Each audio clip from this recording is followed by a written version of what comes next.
Esta es una producción de Grupo Fórmula. Encuentra más contenido como este en radioformula.mx.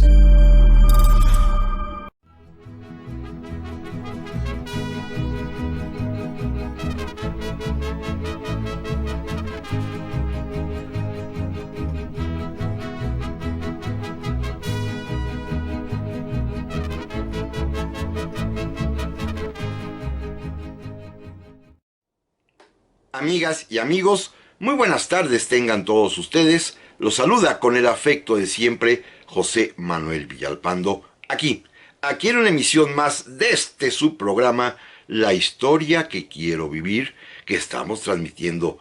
como ustedes bien lo saben y mucho lo agradezco, por el favor de ustedes, todos los sábados a las 4 en punto de la tarde, la hora de platicar de historia de México, las 4 de la tarde, aquí, por supuesto, a través de los micrófonos y frecuencias de Radio Fórmula, en el 103.3 de FM, en la 970 de AM, ambas emisoras en la capital de la República, en un programa que llega a cada vez más y más ciudades de nuestro país y que inclusive traspasa las fronteras y llega hasta el extranjero, además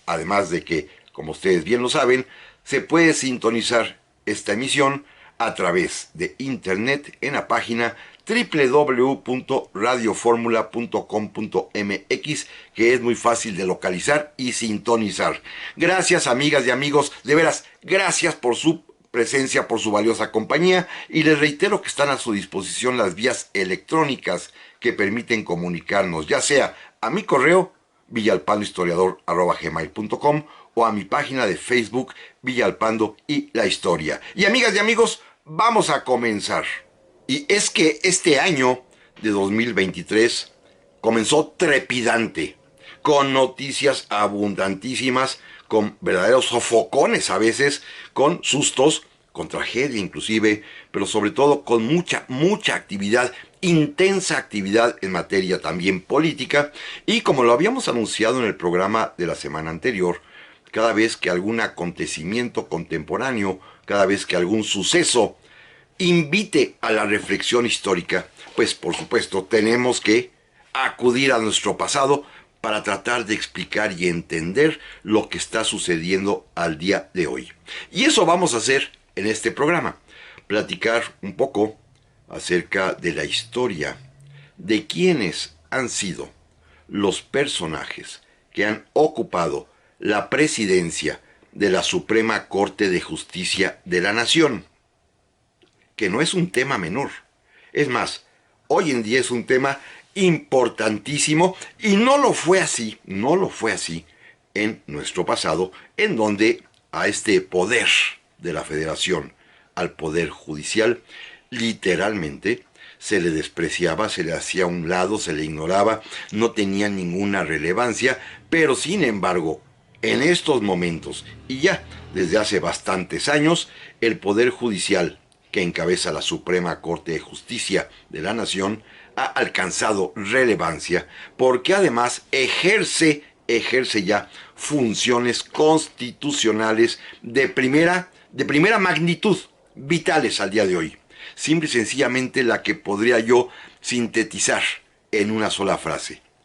Es la Suprema Corte de Justicia el intérprete, la intérprete, si ustedes quieren, de la Constitución. Ella dice lo que está apegado a la Constitución, ya sea por leyes, por actos del Poder Ejecutivo o de cualquier autoridad estatal. La última palabra para saber si la conducta de los demás poderes está apegada a la Constitución. Y esta es una tarea importantísima, que repito, no siempre se le consideró, se le reconoció a la Suprema Corte de Justicia de la Nación, pero ahora sí, ya desde hace varias décadas, sí, está plenamente vigente y en plena actuación el Poder Judicial de la Federación, y es una guerra, una lucha, una conquista que ha durado casi 2 siglos para poder otorgarle autonomía, independencia, libertad, seriedad, confiabilidad al Supremo Poder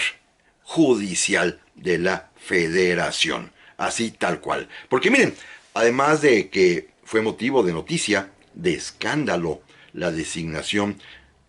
eso sí, muy laudatorio, de la primera mujer que va a encabezar al Poder Judicial, que va a ser presidenta de la Suprema Corte de Justicia, lo cual, créanmelo, es un auténtico logro, ¿eh? En casi 200 años jamás una mujer había presidido nuestro máximo tribunal. Además de esto, que repito, esto sí es una nota trascendental, porque las mujeres cada vez alcanzan y conquistan, rompen los techos de cristal, como se dijo en esa ocasión, también fue motivo de muchísima controversia, como ustedes seguramente estuvieron enterados, las razones por las cuales a otra candidata finalmente se le descartó de la posibilidad de ser la presidenta de la Corte. Las razones no las voy a repetir aquí, todas son conocidas ya de alguna manera. Lo que quiero señalar es que es la primera vez en la historia, por lo menos la historia contemporánea, que la designación de quien va a encabezar a la Suprema Corte de Justicia los próximos 4 años despertó tal interés, tal atención, tanto debate público, inclusive descalificaciones y hasta insultos, y jamás había ocurrido, por lo menos en los últimos 100 años, tal interés en saber quién sería la persona que ocupara la presidencia de la Suprema Corte de Justicia. Hoy, afortunadamente ya en manos de una mujer competente y de carrera judicial, que ha pasado su vida entera precisamente dentro del Poder Judicial de la Federación. Es un tema, pues, interesante, es un tema que vale la pena escudriñar. Ya lo hicimos hace algunos años de una manera pues muy sencilla en un solo programa, también ustedes recordarán, pero quizás valga la pena recordar algunos momentos especiales, algunos incluso espectaculares de la historia de la Suprema Corte de Justicia, pero refiriéndonos particularmente a quienes han ocupado el sillón de presidente de dicho máximo tribunal, que repito, en términos contemporáneos, en los últimos 100 años al menos, jamás había despertado tanto interés el conocer quién sería el elegido, o la elegida en este caso, para ocupar la presidencia del tribunal. Este mismo interés sí se despertó allá en el siglo XIX, como ahorita platicaremos, pero raramente en nuestro país le hemos dado relevancia e importancia, como ya lo había yo mencionado, al Poder Judicial. Y esta vez alcanzó no solamente notoriedad, sino tristemente hasta escándalo. Pero bueno, hoy ya quedó en buenas manos y confiemos en que sabrá cumplir con su misión constitucional de interpretar precisamente a nuestra norma máxima, de resolver las cuestiones de amparo, de acciones de inconstitucionalidad, de controversias constitucionales, y todo ello mirando por el bien de la nación, con un claro parámetro y límite: decirnos lo que es constitucional o no. Pero bueno, no siempre se pensó así. Miren, la Suprema Corte de Justicia de la Nación como máximo órgano aparece ya por primera vez con este nombre en la Constitución de 1824. Que recuerden ustedes, tenía como guía, como modelo, fundamentalmente otras 2 constituciones, ambas extranjeras. Una de ellas, la Constitución de Cádiz, que habíamos heredado de España, y la otra, la Constitución de los Estados Unidos de América, que supuestamente tomaríamos como modelo. Y digo supuestamente porque en materia judicial, en materia de la creación de la Suprema Corte de Justicia de la Nación, nuestros constituyentes allá en 1824 no se atrevieron a dotar a la Suprema Corte de Justicia de la Nación de los poderes y facultades que allá en Norteamérica sí le dieron, y que se ganó la propia Corte a pulso. Cuando México se independiza, ya 20 años hacía que en Estados Unidos la Suprema Corte había alcanzado ya un nivel de ser uno de los tres poderes igual que los otros dos, importantísimo, con la función, con la misión de ser el árbitro entre poderes y de poder definir, decir claramente lo que correspondía a cada uno de ellos y lo que era o no era constitucional. Allá se consiguió desde 1803, 1804 y aquí en México pues en 1824 no nos atrevimos a darle a la Suprema Corte de Justicia este papel fundamental. Le dimos otros menores, por supuesto, todos ellos más bien tomados de la Constitución de Cádiz para resolver, por ejemplo, los conflictos entre estados libres y soberanos, para resolver las cuestiones, naturalmente, de responsabilidad de funcionarios o, por supuesto, asuntos cotidianos de ser un tribunal de apelación para los casos civiles y penales ordinarios, pero no nos atrevimos a darle este papel de árbitro constitucional, de intérprete constitucional. Pero finalmente ya había Suprema Corte de Justicia en la Nación a partir de 1824 y para su primer presidente, fíjense qué interesante, pues en ese tiempo no había abogados destacados, porque ser abogado con experiencia,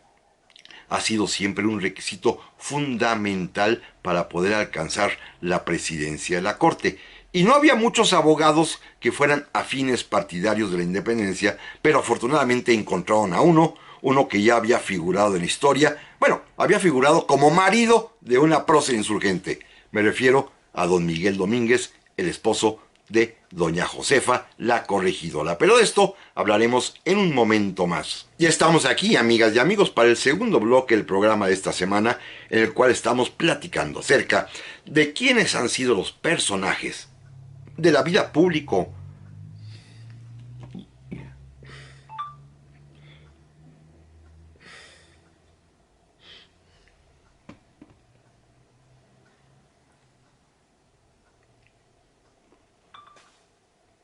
Ya estamos aquí, amigas y amigos, para el segundo bloque del programa esta semana, el cual estamos dedicándolo a platicar, a recordar quiénes han sido esos personajes públicos importantísimos que han ocupado a lo largo de la historia del México independiente la presidencia de la Suprema Corte de Justicia. Por supuesto, y lo reitero y espero no hacerlo más,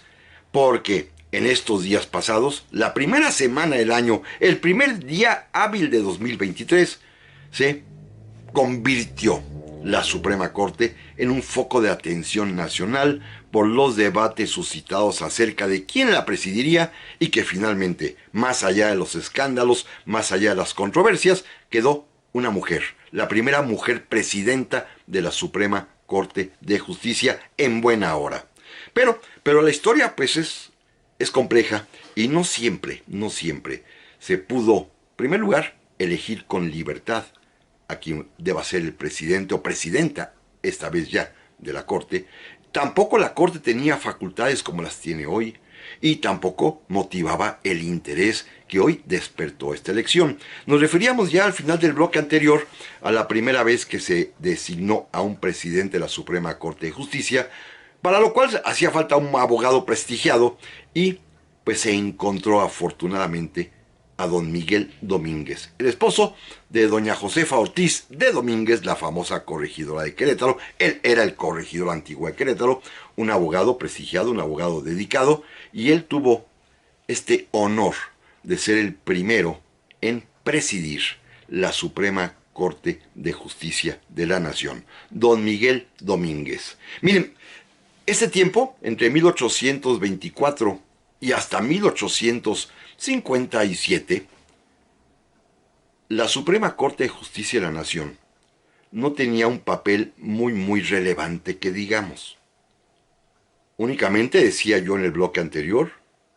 casos fundamentales, eso sí, de apelación de causas civiles o penales, algunos problemas de conflictos entre estados, algunas cuestiones de responsabilidad de funcionarios, pero no tenía mayor papel. Pero tenía otro muy curioso. Siempre los presidentes de la Corte gozaron, eso sí, en el siglo XIX, de gran respetabilidad. La van a perder en el siglo XX, como vamos a ver al rato. Pero en el siglo XIX, sobre todo en la primera época del México independiente, quienes ocuparon la presidencia de la Suprema Corte de Justicia de la Nación eran personas que de veras gozaban de una gran reputación, de una gran credibilidad, de una, pues, aceptada y muy clara y muy transparente confianza de la gente. Si eran abogados prestigiados, honestos todos ellos, de nadie se supo ningún escándalo en materia pecuniaria, y eran hombres que tenían encima una gran responsabilidad, pero que además sabían hacerse acreedor a la confianza del público, comenzando por el propio Miguel Domínguez, que recuerden había sido un activo participante en la conspiración de Querétaro allá por 1810, y que inclusive había ocupado, una vez México independiente y una vez caído ya el imperio de Iturbide, había ocupado un sitial en el supremo poder ejecutivo de la nación. Así que era un personaje destacado, don Miguel Domínguez. Pero otros presidentes más a lo largo de estos siguientes 30, 40 años también fueron sumamente destacados, y en ocasiones, por esa razón, por la confianza pública, porque a veces no había políticos adecuados para gobernar al país, en varias ocasiones, en varios momentos, la mayor parte de ellos en momentos de crisis, en momentos convulsos, en momentos difíciles, la presidencia de la República se le confió a los presidentes de la Suprema Corte de Justicia de la Nación de manera, claro, interina. Así aconteció, por ejemplo, cuando fue depuesto en su momento Vicente Guerrero, cuando el vicepresidente Bustamante se alzó en armas, pues no habiendo quien ocupara la presidencia de la República, aunque fuera interinamente por unos cuantos días, se designó presidente al presidente de la Suprema Corte, que era un abogado muy, muy destacado, reconocido y respetado, llamado José María Bocanegra. José María Bocanegra, presidente de la Corte, fue también presidente de la República. Lo mismo sucedería años después, cuando también cae el propio Anastasio Bustamante. El presidente de la Suprema Corte de Justicia de la Nación sería llamado a ocupar nuevamente, de manera interina otra vez, la presidencia de la República. Me refiero al abogado Pedro Vélez. Pedro Vélez, que también era presidente de la Suprema Corte de Justicia y ocupó la presidencia de la República. Claro, el más famoso de todos los presidentes de la Suprema Corte de Justicia allá en la primera mitad del siglo XIX. Un hombre culto, un hombre respetado, honesto, capaz, responsable, querido por la gente, que ocupaba el cargo de presidente de la Suprema Corte de Justicia. Y en el momento más terrible de nuestra historia en aquellos años, cuando la guerra contra los Estados Unidos de América en 1846 y 47, cuando se dio el caso inaudito en México, fíjense, nadie quiso ser presidente de la República, nadie quería ser presidente de la República, porque al presidente de la República le correspondería negociar el tratado de paz y finalmente aceptar la derrota frente a los Estados Unidos y con ello la pérdida de la mitad de nuestro territorio. Nadie quería. Santana pues huyó. Los demás militares y los demás políticos simplemente se escondieron porque nadie quería ocupar la presidencia de la República en esos momentos tan tristes, tan aciagos, y entonces el único capaz de afrontar la responsabilidad de ser presidente y de negociar la paz, salvar lo poquito que podía salvarse del ignominioso tratado y finalmente firmarlo, reconociendo la derrota y aceptando la pérdida del territorio, fue precisamente el presidente de la Suprema Corte de Justicia de aquel tiempo, un eminente abogado, un hombre popular, querido, respetado, de nombre Manuel de la Peña y Peña. Manuel de la Peña y Peña, presidente de la Suprema Corte de Justicia, a él le tocó este penosísimo, este triste deber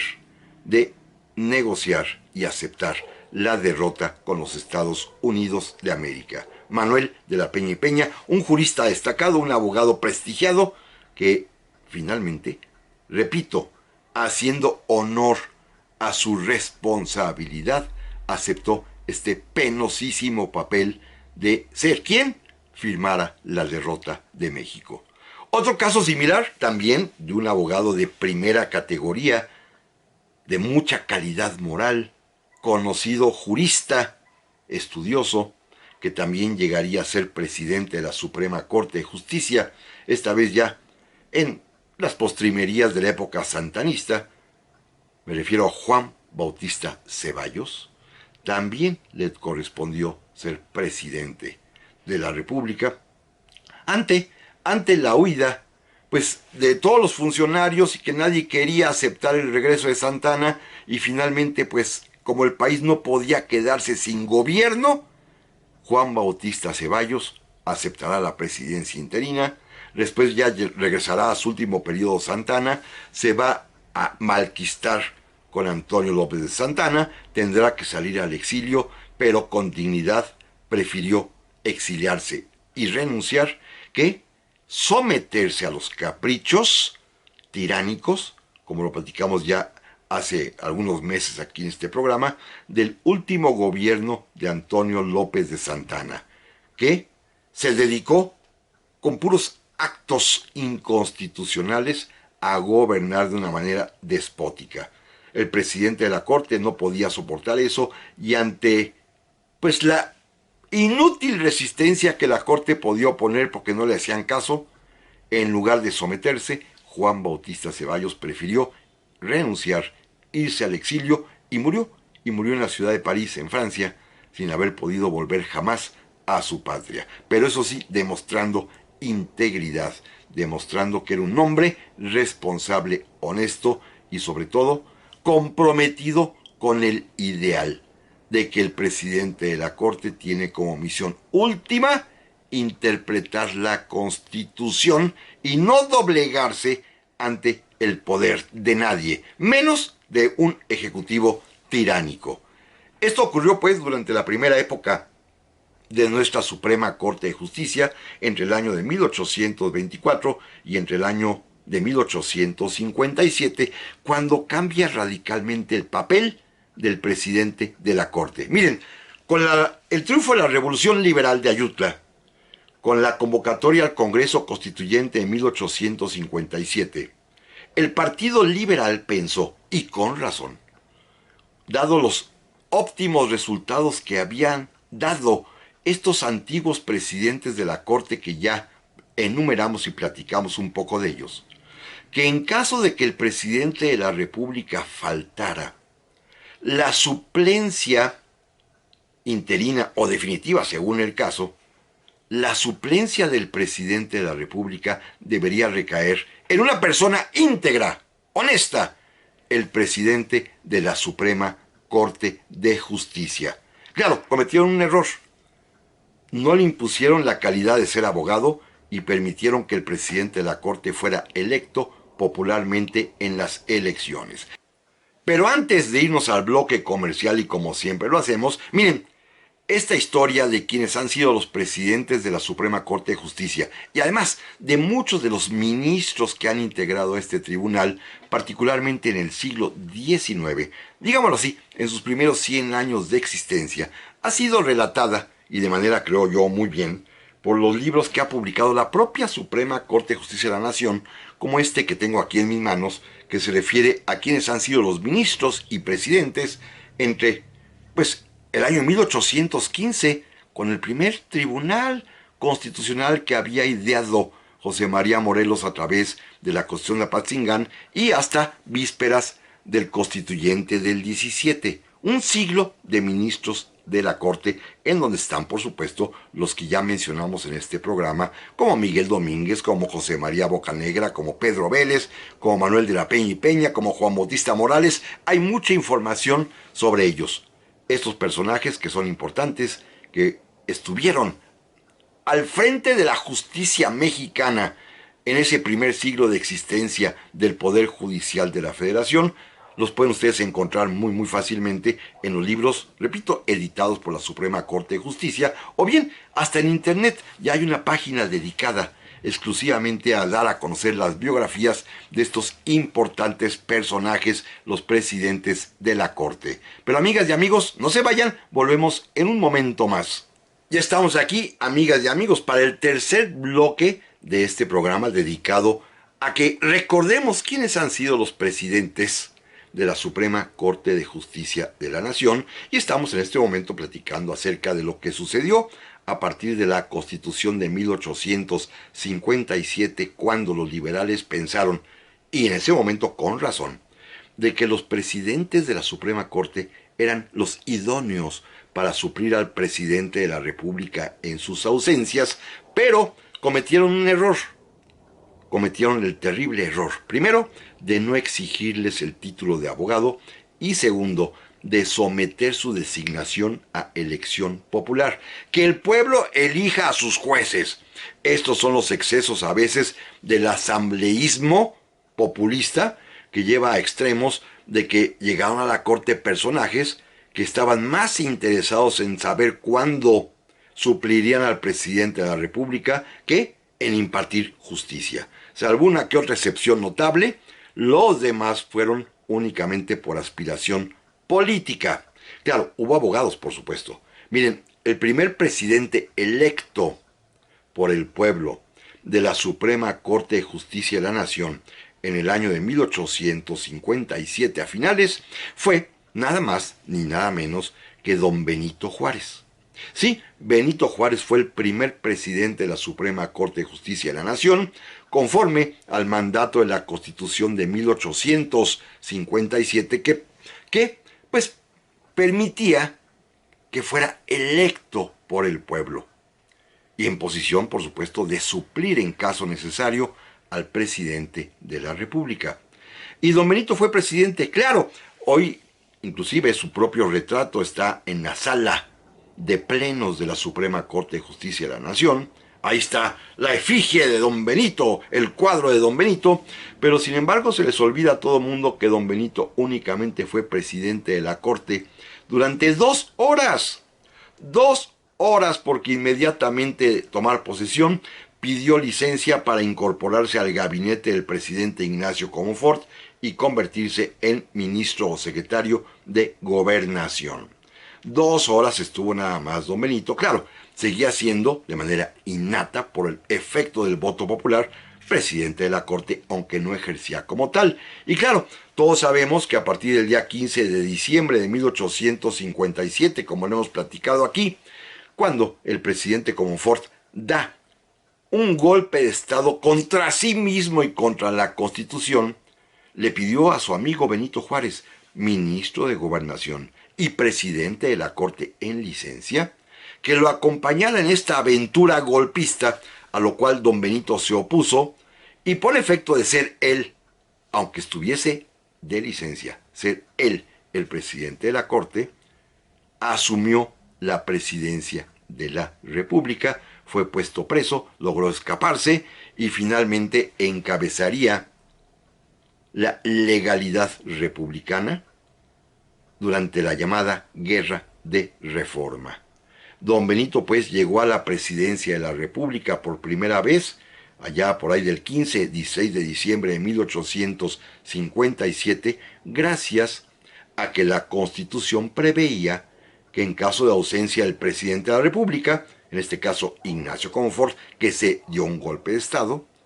el presidente de la Suprema Corte de Justicia lo va a suplir. Y el presidente de la Corte era, aunque estuviera en licencia, Benito Juárez. Claro, 2 horas duró, insisto, y lo más curioso de todo es que, por ser una figura histórica de ese tamaño, relevante en la historia de la patria, pues Benito Juárez mereció que su cuadro gigantesco, su pintura enorme, estuviese colocado en el pleno de la Suprema Corte de Justicia de la Nación, cuando en realidad, perdón, con todo respeto, nada más tuvo 2 horas y no alcanzó a resolver, ni a fallar, ni dictar ninguna sentencia como presidente de la Corte. Únicamente 2 horas. Pero bueno, así la historia y así nos pasa en nuestro país. Pero lo importante está en que en la Constitución del 57, repito con lo que dije en el bloque anterior, Los presidentes de la Corte están llenos de ambición, esperando, como lo hizo Benito Juárez, ocupar la presidencia de la República. Era un escalón, era la posibilidad real. Y repito, tuvieron el error los constituyentes de no imponerles el requisito de ser abogados y también el de someter su decisión a la votación popular. La gente, pues, pensaban los liberales utópicamente, podía pensar quiénes eran los mejores jueces para resolver sus conflictos, lo cual nunca sucede así. Eso es simplemente demagogia y ya eran demagogos desde el siglo XIX indudablemente. Pero bueno, con este antecedente a partir de 1861, cuando ya termina la Guerra de Reforma, cuando Benito Juárez logra, ahora sí, ocupar la presidencia de la República de manera constitucional por haber triunfado en las elecciones, en la elección para elegir presidente de la Corte sucedió algo increíble. La elección la gana un general que ni siquiera era militar de carrera, sino había sido comerciante y se convirtió en un soldado de fortuna que ayudó al triunfo de los liberales en la Guerra de Reforma, de nombre Jesús González Ortega. Jesús González Ortega, sin saber nada de leyes, sin conocer nada de derecho, sin haber sido jamás juez de nada, se convirtió en presidente de la Suprema Corte de Justicia por este asunto de la voluntad popular. Y cuando llega la hora de que el gobierno que encabeza Benito Juárez tiene que huir de la Ciudad de México e irse a refugiar hasta la entonces llamada Ciudad Paso del Norte, hoy Ciudad Juárez, cuando la intervención francesa, pues Jesús González Ortega decidió ir a pasar sus días a Estados Unidos de América a esperar pacientemente a que terminara el periodo presidencial de Benito Juárez. Para entonces, como no podía haber elecciones, él, Jesús González Ortega, lleno de ambición, ocupar la silla presidencial. Y fue tan tonto Jesús González Ortega, y lo digo así abiertamente, fue tan tonto que ni siquiera sabía sumar. La Constitución establecía que el periodo presidencial sería de 4 años. Benito Juárez fue electo en 1861, por lo tanto, su periodo presidencial culminaría en 1865. Es muy sencillo, 1861 más 4, 1865. Pero Jesús González Ortega pensó que eran 4 años, 1861, 1, 62, 2, 63, 3 y 64, 4. Y cuando se le ocurrió anunciar que se proclamaba como presidente de la República por haber pasado ya 4 años, don Benito, por supuesto, y todos sus seguidores se burlaron de él, le demostraron que no sabía sumar ni siquiera, porque el periodo presidencial vencía hasta 1865, y de paso, don Benito decretó que todos los militares y funcionarios públicos que estuviesen en el extranjero sin licencia quedaban literalmente convertidos en traidores. Y este era el caso de Jesús González Ortega, que fue de esta manera legal descartado por Benito Juárez, presa de su propia ambición y de sus propios errores. Su torpeza hasta elemental de aritmética, no saber contar los años. Cuando ya triunfe la República, cuando ya Benito Juárez nuevamente sea electo presidente en 1867,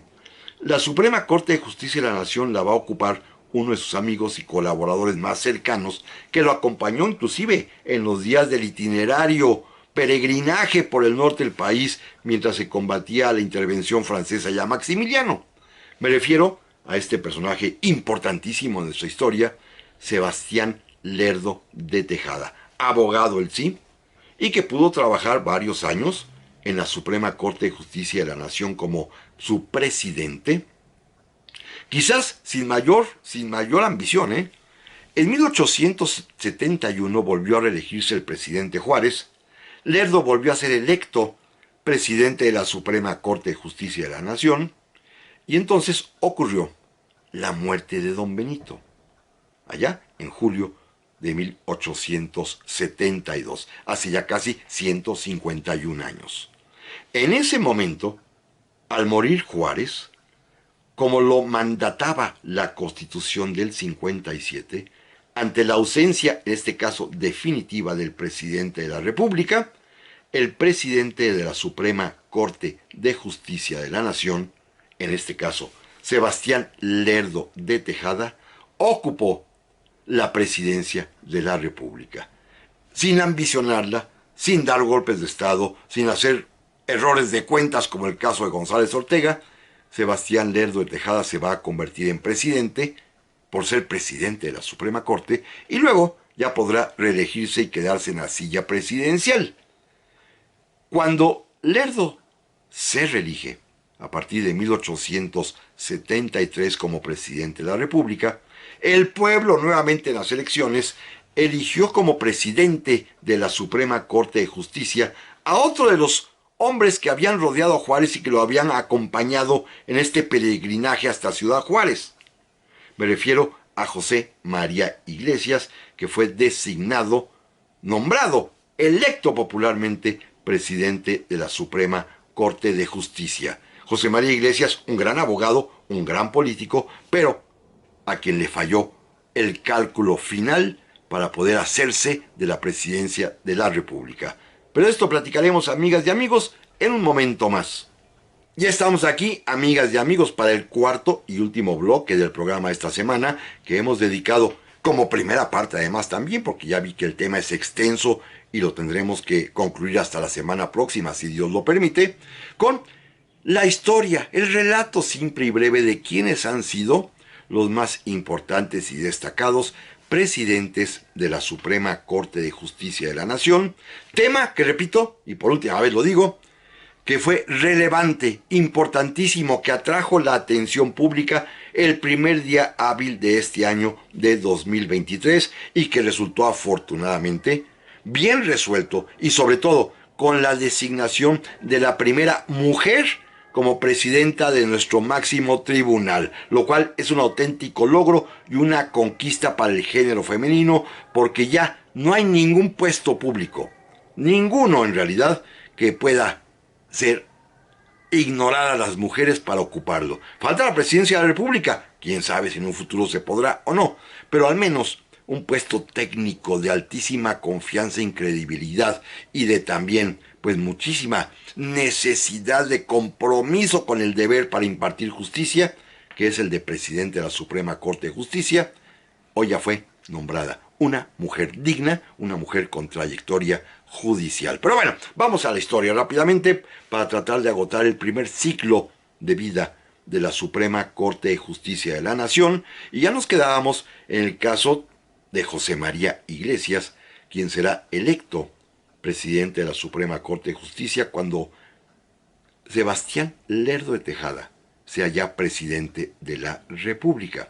José María Iglesias pues también aspiraba a ser presidente de la República. Si los compañeros de allá en Ciudad Juárez, Juárez y Lerdo ya eran presidentes, Iglesias pensó que él también le podía tocar la oportunidad de ser presidente de la República. En este país, ¿quién no sueña con llegar a la silla presidencial? Y José María Iglesias soñó. Era un abogado prestigiado, decía yo hace un momento, pero sin embargo pues le tentó la ambición. En los días del plan de Tuxtepec, cuando Porfirio Díaz se levanta en armas contra Lerdo y logra expulsarlo del país, José María Iglesias sintió que ese era su momento y se autodenominó presidente de la República porque habían expulsado al presidente legal, que era Sebastián Lerdo, y entonces él pensó que era su momento. Y sí, quizás tenía razón desde el punto de vista estrictamente jurídico. Era su momento. Lo que no contó es con la fuerza arrolladora de Porfirio Díaz, quien de plano no lo tomó en serio y también lo arrojó del país. No iba a permitir Porfirio Díaz que, con justificaciones legaloides, José María Iglesias se quedara de presidente, así que lo sacó del país. Así de sencillo. Fíjense, aquí viene un momento muy interesante. Cuando Porfirio Díaz es electo ya finalmente presidente de la República en 1878, el pueblo, como lo prescribía la propia Constitución del 57, eligió como presidente de la Suprema Corte de Justicia a un destacadísimo abogado que había sido inclusive diputado constituyente en ese año de 1857 y que tenía fama y prestigio de ser muy competente, muy responsable, muy honesto, muy decente, de nombre Ignacio Luis Vallarta, un gran presidente de la Suprema Corte de Justicia de la Nación, un hombre que estaba comprometido con la idea de justamente impartir, administrar justicia a la gente. Y entonces se vio en el dilema de enfrentarse al recelo lógico del presidente Porfirio Díaz. La Constitución, que había previsto que a la falta del presidente para suplirlo en sus ausencias, pues estaba para ello el presidente de la Suprema Corte, en realidad había fabricado ambiciosos que estaban anhelando, esperando el momento preciso para brincar, ya sea que el presidente se enfermara, se muriera, se diera un golpe de estado, saliera al extranjero, cualquier cosa era posible.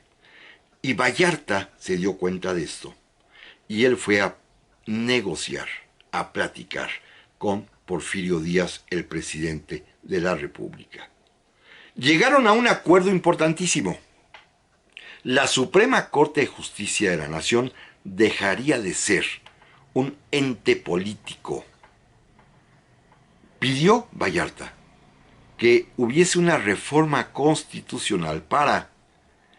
quitarle a la Corte, al presidente de la Corte, esa atribución de poder suplir al presidente de la República. Vallarta dijo que a la Corte no debería interesarle la política, no debe interesarle la política a la Suprema Corte. Ellos están para aplicar e interpretar la Constitución. Así que lo primero que había que hacer era despojar a la Corte de esa facultad constitucional de que su presidente podía llegar a ser presidente de la República cuando faltara el presidente titular. A don Porfirio esto le pareció maravilloso, ¿eh? Maravilloso. Se quitaba un enemigo de encima, pero Vallarta pidió algo a su favor: la inamovilidad de los ministros, que el presidente de la República propusiera al Senado quiénes deberían ser los ministros de la Corte, pero una vez designados estos, los ministros fueran inamovibles, que no pudieran ser retirados del cargo, para que tuvieran, pensaba así Vallarta, la oportunidad de dedicarle años y años precisamente a la importantísima labor de imponer justicia, de interpretar la Constitución. Don Porfirio le dijo que sí, se firmó el pacto, se hicieron las reformas constitucionales y ya Vallarta pues se retiró a su casa muy contento. Y lo que no se dio cuenta es que también era una trampa. Don Porfirio se había reservado, con la anuencia de Vallarta, esta facultad de proponer al Senado quién sería el ministro presidente de la Corte. Vallarta aceptó y, naturalmente, Vallarta no pensó que el Senado de la República era absolutamente dócil a los mandatos del presidente Porfirio Díaz.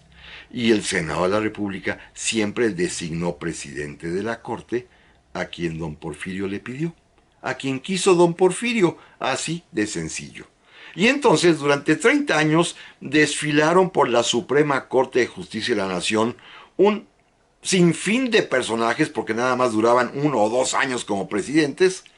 todos ellos de menor cuantía, la gran mayoría irrelevantes, eso sí, todos abogados y todos muy contentos porque su papel de ministros eran inamovibles, pero que sin embargo se convirtieron en el instrumento dócil como jueces constitucionales, como intérpretes de la Constitución, plegados absolutamente a lo que quería el presidente de la República, Porfirio Díaz. Esto ha sido una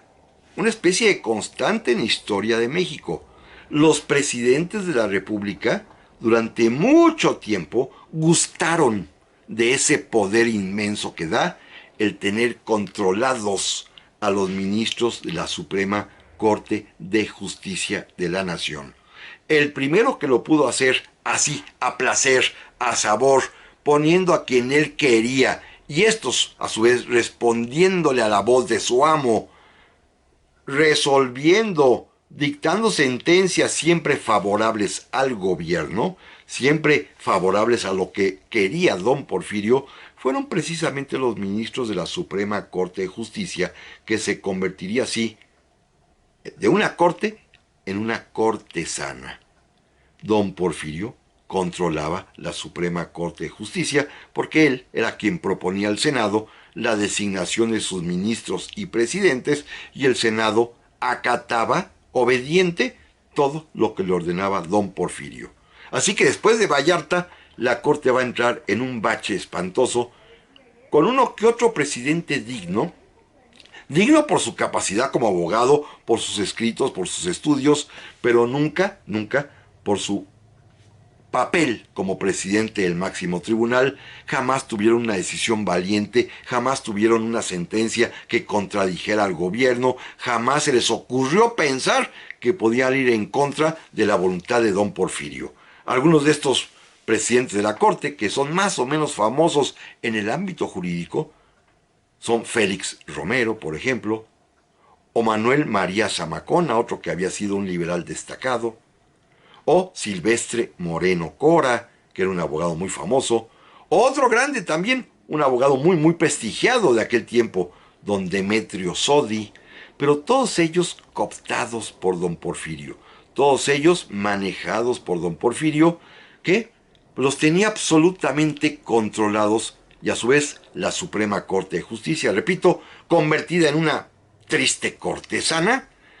lo único que hacía era legitimar todos los actos del gobierno de la República, aun si don Porfirio, como era también normal y costumbre, violaba la Constitución y los entonces llamados derechos o garantías del hombre. Esto no les importaba a los señores ministros de la Corte. Esta corte todavía sobrevivió en los primeros años de la Revolución, y el último presidente de la Corte que por su fama, por su prestigio, llegaría a ser presidente de la República para suplir al tirano dictador Victoriano Huerta, fue el abogado Francisco Carvajal, que era miembro de esta corte última porfiriana, y que a él le tocó en suerte que lo invitaran a ser presidente de la República, a Francisco Carvajal, para suplir al Chacal Huerta.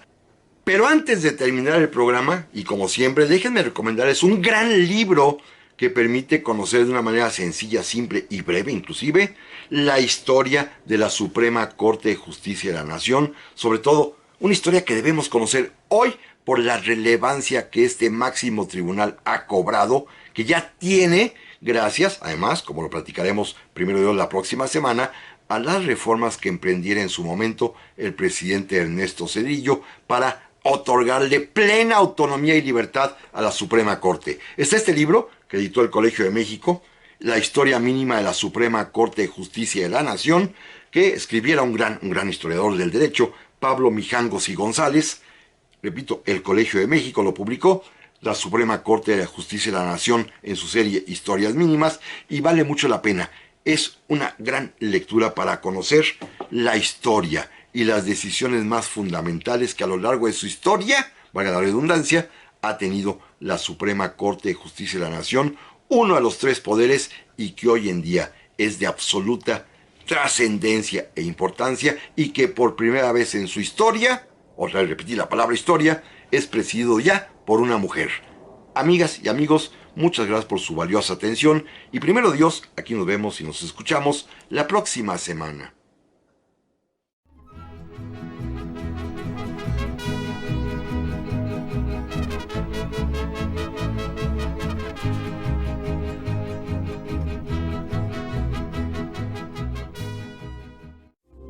Esta fue una producción de Grupo Fórmula. Encuentra más contenido como este en radioformula.mx.